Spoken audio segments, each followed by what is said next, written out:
So in this video, I'll show you guys how to dropship from Temu to Amazon in 2025. And make sure you watch this video to the end, so I'll show you exactly how to do it. So you might be wondering what dropshipping is. It's basically where you sell a product from another website to put it on another website. So first thing you want to do is you want to go to Temu. This is where you find your products that you can sell on Amazon.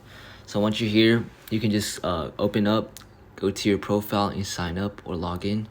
And once you're here, you can see this shopping cart, or like the page where you can buy all the stuff.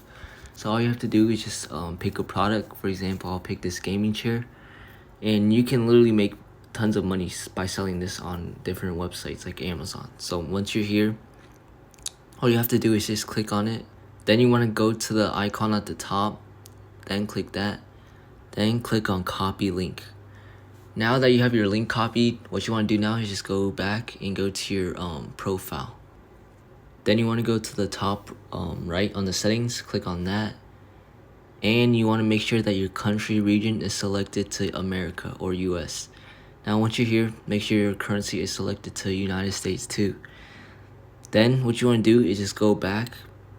Now on the front page, you would just want to log out of your account now and just go to Amazon. And once you have Amazon open,